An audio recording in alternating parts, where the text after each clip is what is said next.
ಏನಾದ್ರೂ ಸಿಎಂ ಮೇಲೆ ಏನಾರ ಮಾಟ ಮಂತ್ರ ಮಾಡೋ ಶಕ್ತಿ ಇರೋದು ರಾಜಣ್ಣ ಅವ್ರ ಒಬ್ಬರಿಗೆ ಯಾರಿಗೂ ಇಲ್ಲ ಆ ಶಕ್ತಿ. ಏನಾದ್ರು ಸಿಎಂ ಅವ್ರಿಗೆ ಯಾರು ಆಪ್ತಿರ್ತಾರೆ ಅವರೇ ಮಾಡ್ಬೇಕು ಮಾಟ ಮಂತ್ರ, ಬೇರೆ ಯಾರು ಮಾಡ್ಸಕ್ಕಾಗಲ್ಲ. ಅಂದ್ರೆ ಅವ್ರ ಬಗ್ಗೆ ತಿಳ್ಕೊಂಡಿರ್ತಾರಂತ ಅರ್ಥ. ಹಾ, ಮಾಟ ಮಂತ್ರ ಮಾಡಕ್ ಬೇರೆಯವ್ರು ಮಾಡೋರು ಬಿಡ್ತಾರ ಸಿಎಂ, ಇವ್ರು ಮಾಡೋರು ಅವ್ರೆಲ್ಲ ಕ್ಷಮೆ ಇರ್ತದೆ ಅವ್ರಿಗೆಲ್ಲ. ಈ ಅಧಿಕಾರ ಹಂಚಿಕೆ ಅಂತ ಸಂದರ್ಭದಲ್ಲಿ ಈ ತರದ ಗಂಭೀರವಾದ ಆರೋಪಗಳನ್ನ ಮಾಡ್ತಾ ಇದ್ದಾರೆ ಸರ್. ರಾಜಣ್ಣ ಅವರು ಮಾತುಗಳನ್ನ ನೀವು ಅಷ್ಟೊಂದು ಸೀರಿಯಸ್ ಆಗಿ ಪರಿಗಣಿಸಿದ್ರ ಅಂದ್ರೆ ನಾನು ಅದಕ್ಕೆ ಉತ್ತರ ಕೊಡ್ಲಿಕ್ಕೆ ಸಾಧ್ಯ ಇಲ್ಲ. ಮಾಟ ಮಂತ್ರ ಕ್ಯಾಶುವಲ್ ಆಗಿ ಹೇಳಿದ್ದಾರೆ ಅಂತ ಕಾಣಿಸ್ತದೆ, ಜನರಲ್ ಆಗಿ ಮಾತಾಡಿದಾರೆ ಅಷ್ಟು ಬಿಟ್ರೆ ಆ ತರ ಮಾಟ ಮಂತ್ರ ಮಾಡಿ ಅಧಿಕಾರಕ್ಕೆ ತಸ್ಕೊಳ್ತಕ್ಕಂಥದ್ದು, ಅಧಿಕಾರ ಕೊಡಿಸ್ತಕ್ಕಂಥದ್ದು ಆ ಕಾಲ ಹೋಯಿತು. ಯಾವ ಮಾಟ ಮಂತ್ರ ನಡೆಯಲ್ಲ ಈಗ.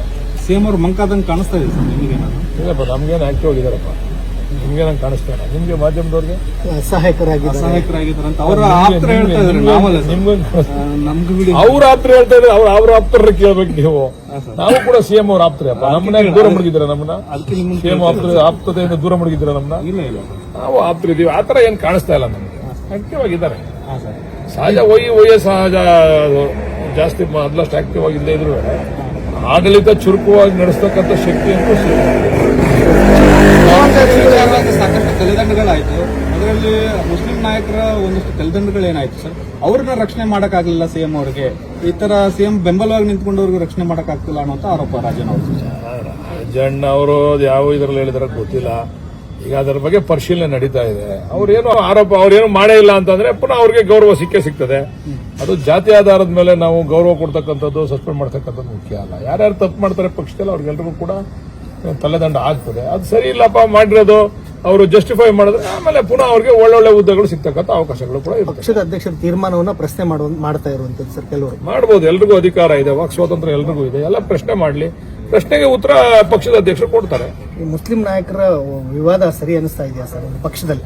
ನೋಡ್ರಿ, ನಮ್ಮ ಪಕ್ಷದಲ್ಲಿ ಅವರು ಕೂಡ ನಮ್ಮ ಪಕ್ಷಕ್ಕೆ ಶಕ್ತಿ ತುಂಬಿದ್ದಾರೆ. ಮುಸ್ಲಿಂಗಳು ಕೂಡ, ಆ ಸಮುದಾಯ ಕೂಡ ನಮ್ಮ ಪಕ್ಷಕ್ಕೆ ಬೆನ್ನೆಲುಬು. ಅವರು ಅವ್ರ ಪ್ರಶ್ನೆಗಳನ್ನ ಕೇಳ್ತಾರೆ, ಅದಕ್ಕೆ ಉತ್ತರಗಳು ಸಿಗ್ತವೆ. ಹಂಗಂತ ನಾವು ಬೆನ್ನೆಲುಬಾಗಿದ್ದೀವಿ, ನಾವೇನ್ ಬೇಕಾದ್ರು ಮಾಡ್ತೀವಿ ಅಂದ್ರೆ ಅದಕ್ಕೆ ಸಾಧ್ಯ ಇಲ್ಲ. ಬೆನ್ನೆಲುಬು ಅಂತಕ್ಕಂಥದ್ದು ನಾವು ಒಪ್ಕೊಂತೀವಿ. ಹಂಗಂತ ಅವರು ಕೂಡ ಒಂದು ಪಕ್ಷದ ಚೌಕಟ್ಟಿನಲ್ಲಿ ನಡ್ಕೊಂಡು ಹೋಗ್ಬೇಕಲ್ಲ. ಇವರು ಎಚ್ಚರಿಕೆ ರೀತಿಯಲ್ಲಿ ಪತ್ರ ಎಲ್ಲ ಬರೆದವರು ಹೈಕಮಾಂಡ್ಗೆ ಬರೀತಾರೆ. ಅದೇನು ಇವತ್ತಿಂದ ಅಲ್ಲ, ಇಂದಿರಾ ಗಾಂಧಿ ಕಾಲದಿಂದ, ನರೇಂದ್ರ ಮೋದಿ ಅವ್ರ ಕಾಲ, ವಾಜಪೇಯಿ ಅವ್ರ ಕಾಲದಿಂದ ನಡೀತಾ ಇರೋದಲ್ಲ. ಅವೆಲ್ಲ ಎಚ್ಚರಿಕೆ ಕೊಡ್ತಕ್ಕಂಥದ್ದು ಅವಾಗಿಂದ ನಡೀತಾ ಇದೆ. ಅಂದ್ರೆ 20 ವರ್ಷ ಚುನಾವಣೆಗೆ ನಾವು ಬೆಂಬಲವಾಗಿ ನಿಂತ್ಕೊಂಡಿದ್ವಿ, ಈ ತರದ ಬೆಳವಣಿಗೆಗಳನ್ನ ಸಹಿಸಕ್ಕಾಗಲ್ಲ, ಒಂದು ಬುದ್ಧಿ ಕಲಿಸ್ತೇವೆ ಅನ್ನೋ ಲೆಕ್ಕದಲ್ಲಿ ಪತ್ರ ಬರೆದವರು. ಅವ್ರ ಅಭಿಪ್ರಾಯ ಅಷ್ಟೇ, ಇಡೀ ಸಮುದಾಯ ಹೇಳ್ಬಿಡುತ್ತಾ ನಿಮ್ಗೆ? ಯಾರೋ ಅವ್ರ ಒಂದು ವೈಯಕ್ತಿಕ ಅಭಿಪ್ರಾಯ ಹೇಳೋದು. ಮುಸ್ಲಿಮರು ಮತ್ತು ದಲಿತರು ಒಂದು ಪ್ರತ್ಯೇಕವಾಗಿ ಪಕ್ಷನ ಕಟ್ಟಬೇಕನ್ನೋ ಚರ್ಚೆ ಆಗ್ತಾ ಇರುವಂತದ್ದು. ಒಳ್ಳೇದದು, ಕಟ್ಲಿ, ಏನ್ ತೊಂದರೆ ಇಲ್ಲ. ಅಧಿಕಾರಕ್ಕೆ ಬರ್ಲಿ. ರೈತ ಸಂಘ ಒಂದ್ ಸರಿಯಾದ ಪಕ್ಷ ಕಟ್ಟಿರ್ಲಿಲ್ವಾ? ಅವ್ರು ಒಂದು ಪಕ್ಷ ಮಾಡಿರ್ಲಿಲ್ವಾ? ಅವ್ರು ಒಂದ್ ಮಾಡ್ಲಿ, ಏನ್ ತಪ್ಪೇನಿದೆ?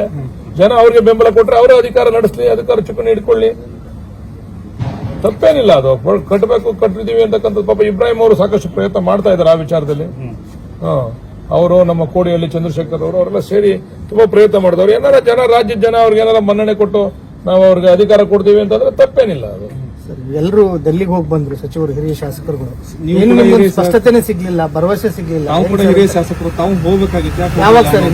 ನಮಗೆ ಅವರು ಅವಾಗ ನಾವು ಹೇಳ್ದ, ನಾವು ಅಂಬೇಡ್ಕರ್ ಜಯಂತಿ ಇತ್ತು ನಮಗೆ. ಅಂಬೇಡ್ಕರ್ ಜಯಂತಿ ಬಹಳ ಮುಖ್ಯ ನಮಗೆ. ನಮ್ಮ ಮಂತ್ರಿಗಿರಿಗಿಂತ ಅಂಬೇಡ್ಕರ್ ಜಯಂತಿ ಮುಖ್ಯ ನಮಗೆ. ಅಂಬೇಡ್ಕರ್ ಅವ್ರಿಗೆ ನಾವು ಗೌರವ ಸಲ್ಲಿಸಬೇಕಪ್ಪ. ಅದು ವರ್ಷಕ್ಕೆ ಒಂದ್ಸರಿ ಬರೋದು. ನಾನು ಅಂಬೇಡ್ಕರ್ ಜಯಂತಿ ಬರ್ಲಿಕ್ಕೆ ಸಾಧ್ಯ ಇಲ್ಲ. ಅಂಬೇಡ್ಕರ್ ಜಯಂತಿ ಆದ್ಮೇಲೆ ಒಂದು ಮೀಟಿಂಗ್ ಕರೀರಿ, ಎಲ್ಲ ಒಟ್ಟಿಗೆ ಹೋಗೋಣ. ಇಲ್ಲ ನಾವು ಈಗಲೇ ಹೊರಟ್ಬಿಟ್ಟಿದ್ದೀವಿ ಅಂದ್ರೆ ನೀವು ಹೋಗ್ಬಂದಪ್ಪ, ನಾವು ಅಂಬೇಡ್ಕರ್ ಜಯಂತಿ ಮಾಡ್ಬೇಕು ಅಂತೇಳಿ ನಾನು ಅದನ್ನ ಹೋಗ್ಲಿಲ್ಲ. ನಾನು ಅಂಬೇಡ್ಕರ್ ಜಯಂತಿ ಭಾಗವಹಿಸ್ತೀನಿ. ಅದಿನ್ನೂ ನಾನು ಕರೆದಿಲ್ಲ. ಕರೆದ್ರೆ ನಾನು ತಮ್ಮ ಮತ್ತೆ ಮೀಟಿಂಗ್ ಕರೀತಾರೆ, ಅದೇ ಅವ್ರೇನೋ ಕರೆದ್ರೆ ತಮ್ಮ ಗಮನ ತರ್ತೀನಿ. ಖರ್ಗೆ ಅವ್ರನ್ನ ಭೇಟಿ ಆಗಿದ್ದಾರೆ, ಸುರ್ಜೇವಾಲ ಅವ್ರನ್ನ ಭೇಟಿ ಆದ್ರೂ ಒಂದೇನು ಸ್ಪಷ್ಟ ನಿರ್ಧಾರ ಸಿಗ್ತಿಲ್ವಲ್ಲ ಸರ್ ಅಂತ. ಇದೇನು ಇನ್ನೂ ಮುಂದುವರಿಯುತ್ತಾ? ಹೀಗೆ ಎಲ್ಲದಕ್ಕೂ ಕಾಲ ಕೂಡ ಬರಬೇಕು. ಸಮಯ ಬಂದಾಗ ಎಲ್ಲ ಕೂಡ ಆಗ್ತವೆ. ಈಗ ಸದ್ಯಕ್ಕೆ ಈಗಿರ್ತಕ್ಕಂಥ ವಾತಾವರಣದಲ್ಲಿ ಈ ತಮಿಳುನಾಡು ಚುನಾವಣೆ ಇದೆ. ಆ ಚುನಾವಣೆಗಳೆಲ್ಲ ಆಗ್ಬೇಕು, ರಿಸಲ್ಟ್ಗಳು ಬರಬೇಕು. ರಿಸಲ್ಟ್ಗಳು ಬಂದ್ಮೇಲೆ ಆಮೇಲೆ ರಾಜಕೀಯ ಅದರದ್ದೇ ಆದಂತ ತಿರುವನ್ನ ತೆಗೆದುಕೊಂತದೆ. ಸರ್, ನಿಮ್ಮ ಆಪ್ತ ಸ್ನೇಹಿತರು ಜಮೀರ್ ಅವರೇನು ಜೆಡಿಎಸ್ ಹೋಗ್ತಾ ಇದ್ದಾರೆ? ನಿಮ್ಮ ಹೂವು ಎಲ್ಲ ಮಾಧ್ಯಮದವ್ರು ಸೃಷ್ಟಿ ಇವೆಲ್ಲ. ಎಲ್ಲೋಗ್ಬಿಡ್ತಾರೆ ಜಮೀರಣ್ಣ ಜೆಡಿಎಸ್ ಹೇಳೋಣ ಸ್ಟೇಟ್ಮೆಂಟ್ ಕೊಟ್ಟವನ. ನೆನ್ನೇನು ಸ್ಪಷ್ಟೀಕರಣ ನೀವೇ ಕೊಟ್ಟಿದ್ದೀರಾ, ಯಾವುದೇ ಕಾರಣಕ್ಕೆ ನಾನು ಹೋಗಲ್ಲ ಅಂತ ಹೇಳೋಣ ಅಂತ. ಹೋಗಲ್ಲ ಅನ್ನೋದೇ ರಾಜಕೀಯ ಸರ್. ಏನೋ ನನಗಿನ್ನ ಮಾಹಿತಿ ನಿಮ್ಗೆ ಸ್ವಲ್ಪ ಜಾಸ್ತಿ ಇರ್ತದೆ. ಇಂಟರ್ನಲ್ ಏನಾರು ಇದೆಯಾ? ನೀವು ಹೇಳ್ಬೇಕು ಸರ್. ನನಗೆ ನಾವು ಆಪ್ತರಿದ್ದೀವಿ, ನಮ್ಗೇನೋ ಹೇಳಿಲ್ಲ ಅವನು ಹೋಗ್ತೀನಿ ಅಂತ. ಈಗ ನಮ್ಮನ್ನ ಕಾಂಗ್ರೆಸ್ ಕರ್ಕೊಂಡ್ಬಂದವನು ಅವನೇನೆ. ನಾವು ದಳದಲ್ಲಿದ್ದಾಗ ಬೇಡ ಬಾ ನಾವು ಕಾಂಗ್ರೆಸ್ಗೆ ಹೋಗೋಣ ಇಲ್ಲಿ ಯಾಕೋ ಸರಿ ಇಲ್ಲ ಅಂತ ಕರ್ಕೊಂಡ್ಬಂದು ನಾವೇನೆ ಈಗ ವಾಪಸ್ ಹೋಗ್ಬೇಕಾದ್ರೆ ನಮ್ಮನ್ನು ಕರ್ಕೊಂಡು ಹೋಗ್ಬೇಕು ಅವನು ಒಬ್ಬನೇ ಹೋಗ್ಬಿಡ್ತಾನ ಈಗ ಬಂದವ್ರನ್ನೆಲ್ಲರೂ ಒಟ್ಟಿಗೆ ಕರ್ಕೊಂಡು ಕರ್ಕೊಂಡು ಹೋಗ್ಬೇಕು ಅವ್ನ ಜವಾಬ್ದಾರಿ ಅಲ್ವಾ ಕರ್ಕೊಂಡ್ ಬಂದ್ರು ನಾವು ಈಗ ಕರ್ಕೊಂಡು ಹೋಗ್ಬೇಕಾದ್ರೆ ಎಲ್ಲರೂ ಮಾತಾಡಿ ನಮ್ ಜೊತೆ ಕರ್ಕೊಂಡು ಹೋಗ್ಬೇಕು ಅವ್ನ ಅವ್ನು ಕರೆದ ಮಾತಾಡ್ತೀವಿ ಆಮೇಲೆ ಸಾಧಕ ಬಾಧಕ ತೀರ್ಮಾನ ಆಗ್ಬೇಕಲ್ಲ ಅಲ್ಲೇನ ನನ್ನನ್ನ ಉಪಮುಖ್ಯಮಂತ್ರಿ ಮಾಡ್ತಾರ ಜೆಡಿಎಸ್ ನಲ್ಲಿ ಏನೋ ತೀರ್ಮಾನ ಆಗ್ಬೇಕಲ್ಲ ಅದೆಲ್ಲ ಸುಮ್ನೆ ಇಲ್ಲಿಂದ ಕಾಲಿ ಕೈಯಲ್ಲಿ ಹೋಗೋದು ಕಾಲಿ ಕೈಯಲ್ಲಿ ಬರೋದು ಏನ್ ಪ್ರಯೋಜನ ಜವಾಬ್ದಾರಿ ಅಂತೂ ಇದೆ ಸರ್ ಅವ್ರ ಮೇಲೆ ಯಾರ ಮೇಲೆ ಹೌದೌದು ನಮ್ಮನ್ನ ಕರ್ಕೊಂಡ್ಬಂದವ್ ಅವನೇನೆ ಇಲ್ಲಿಗೆ ಕಾಂಗ್ರೆಸ್ ಕರ್ಕೊಂಡ್ಬಂದವ್ ಅವನೇನೆ ಈಗ ಕರ್ಕೊಂಡು ಹೋಗ್ಬೇಕಾಗಿರೋನು ಅವನೇನೆ ನಮ್ಮ ಹತ್ರ ಚರ್ಚೆ ಮಾಡ್ಬೇಕಾಗಿರೋನು ಅವನೇನೆ ಸರ್ ಮೇ ತಿಂಗಳಲ್ಲಿ ಏನಾದ್ರೂ ಬದಲಾವಣೆ ಆಗುತ್ತಾ ಪಂಚರಾಜ್ಯಗಳ ಚುನಾವಣೆ ಆದ್ಮೇಲೆ ಕೆಲವು ಬದಲಾವಣೆಗಳು ಮುಗೀತು ಸರ್ ಈಗ ಚುನಾವಣೆ ನೋಡ್ರಿ ಇದೆಲ್ಲ ಹೇಳಿ ಕೇಳಿ ಆಗುವಂತ ವಿಚಾರಗಳಲ್ಲ ತೀರ್ಮಾನಗಳಲ್ಲ ಈಗ ರಿಸಲ್ಟ್ ಬರಲಿ ಅದು 4ನೇ ತಾರೀಕಿನ ರಿಸಲ್ಟ್ ಇದೆ ಈ ಪಂಚರಾಜ್ಯಗಳ ಚುನಾವಣೆ ರಿಸಲ್ಟ್ ಬಂದ್ಮೇಲೆ ರಾಜಕೀಯ ಅದರದೇ ಆದಂತ ತೀರ್ಮಾನ ತಗೊಳ್ಬೇಕು ಬೆಳಗಾವಿ ಅಧಿವೇಶನ ಬಜೆಟ್ ಅರಸು ದಾಖಲೆ ಪಂಚರಾಜ್ಯಗಳ ಚುನಾವಣೆ ಅಂತ ನೀವು ಏನಾರ ಮಾಡಿ ನನ್ನನ್ನ ಈ ರಾಷ್ಟ್ರ ಅಧ್ಯಕ್ಷ ಮಾಡಿಸ್ಬಿಟ್ರೆ ಕಾಂಗ್ರೆಸ್ ನಲ್ಲಿ ಎಲ್ಲ ತೀರ್ಮಾನ ನಾನೇ ಮಾಡ್ಬಿಟ್ಟು ಮತ್ತೆ ಅಲ್ಲಿ ಯಾರೋ ಅವ್ರು ತೀರ್ಮಾನ ಮಾಡೋದು ನನ್ ಕೇಳೋ ಪ್ರಶ್ನೆ ನೀವು ಯಾರು ದೊಡ್ಡ ದೊಡ್ಡ ಅಧ್ಯಕ್ಷಗಳನ್ನ ಅವ್ರನ್ನ ಕಾರ್ಯದರ್ಶಿಗಳನ್ನ ಆಗ್ಬೇಕಂತೀರಾ ನಾವು ಆಗ್ಬೇಕು ನಾನು ಮಂತ್ರಿ ಆಗ್ಬೇಕು ಅಂತ ಆಸೆ ನನ್ನ ಮಂತ್ರಿ ಮಂಡಲ ಆಗ್ಬೇಕು ಅಂತ ನನಗೂ ಆಸೆ ಆಗ್ಬೇಕು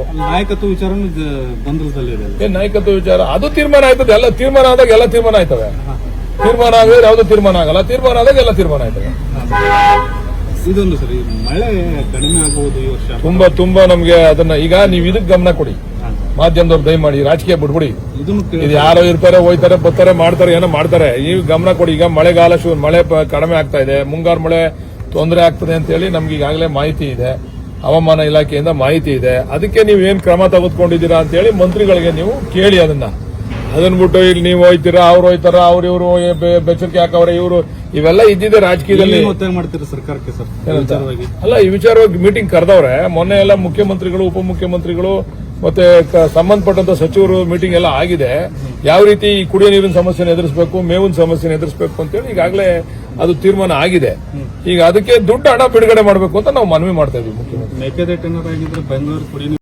ಹೆಚ್ಚಿನ ವಿಡಿಯೋಗಳಿಗೆ ಪ್ರತಿಧ್ವನಿ ಯೂಟ್ಯೂಬ್ ಚಾನೆಲ್ ಸಬ್ಸ್ಕ್ರೈಬ್ ಮಾಡಿ ಬೆಲ್ ಐಕಾನ್ ಕ್ಲಿಕ್ ಮಾಡಿ.